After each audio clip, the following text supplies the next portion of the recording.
Hi, my name is Julian Madera, Jory Stewart, Uzi Hernandez. Ikenna Mba.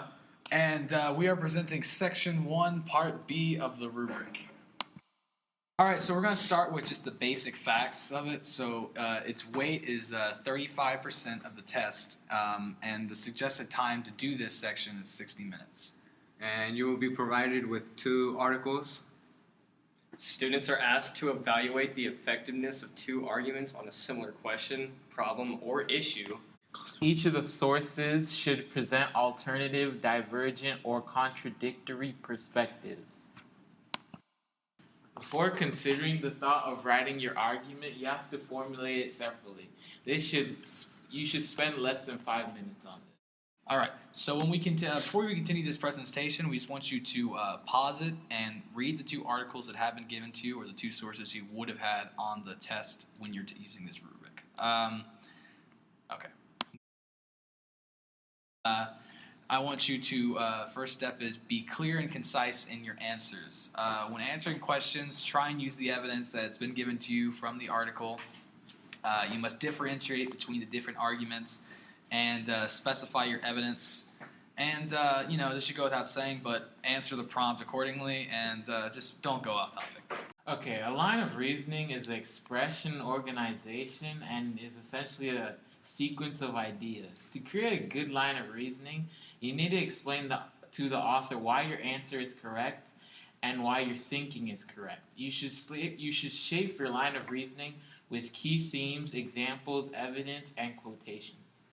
So make sure you analyze all the arguments given to you from the articles and try and develop a counter argument with that, so you can better prove your point from the argument. Try to provide some extra information and lenses to your topic. In your evidence, you need to provide reasonable analysis to the author's evidence and implications to the text. Also, you need to remember to evaluate the limitations and implications of both arguments, and also analyze their relevance and credibility, and the author's credibility as well. Things that will give you a 0.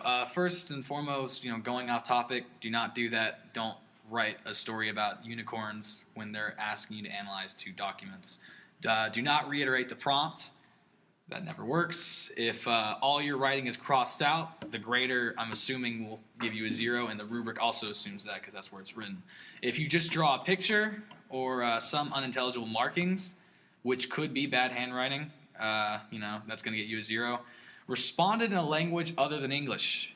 You can't do that either. It's going to give you a 0. Not writing anything at all will just be filled in as NR for no response, which is also a 0. All right, when showing an understanding of the argument and your responses, your analysis, and everything that you do, you need to show that you understood what you read and address the argument's weaknesses and strengths, your counter arguments, and also, this should go without saying, but try to show a general understanding of the text. Conclusion. Always, always, always make sure that in your assessment you brainstorm, explain your line of reasoning, be clear, and have concise answers.